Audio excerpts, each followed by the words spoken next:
મુખ્યમંત્રી ભૂપેન્દ્ર પટેલે આજે સાબરમતી રિવરફ્રન્ટ ખાતે અમદાવાદ ઇન્ટરનેશનલ ફ્લાવર શો 2026નો શુભારંભ કરાવ્યો હતો. ભારત એક ગાથા થીમ પર ઇન્ટરનેશનલ ફ્લાવર શોની આ 14મી આવૃત્તિનું આયોજન કરવામાં આવ્યું છે.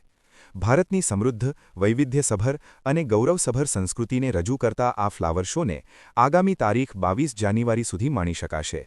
આ પ્રદર્શનમાં સ્ત્રી સશક્તિકરણની થીમ પર તૈયાર કરવામાં આવેલા સ્કલ્પચરનું પણ મુખ્યમંત્રીશ્રીના હસ્તે અનાવરણ કરાયું હતું.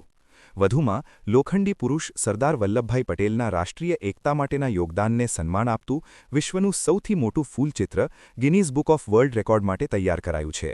તદુપરાંત યુનેસ્કો દ્વારા જાહેર વિશ્વની અમૂર્ત સાંસ્કૃતિક ધરોહર દિવાળી પર વિશેષ કૃતિ પણ વિશેષ આકર્ષણનું કેન્દ્ર છે.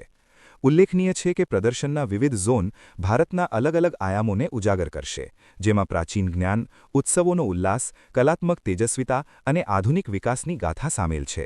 મુલાકાતીઓને એક ઝોનમાંથી બીજા ઝોનમાં આગળ વધવાની સાથે પ્રાચીનથી અર્વાચીન ભારતની સમગ્ર સમયયાત્રાનો અનુભવ થશે.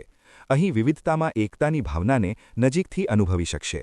વધુમાં ખાસ ઓડિયો ગાઇડ પણ બનાવવામાં આવ્યા છે. ફ્લાવર શોમાં વિવિધ સ્થળ પર QR કોડ સ્કેન કરી ફૂલ, સ્કલ્પચર અને ઝોન વિશેની માહિતી મેળવી શકાશે. આ સિવાય souvenir shop, nursery, child care unit ઉપરાંત ફૂડ સ્ટોલ મુલાકાતીઓના આકર્ષણના કેન્દ્ર બની રહેશે.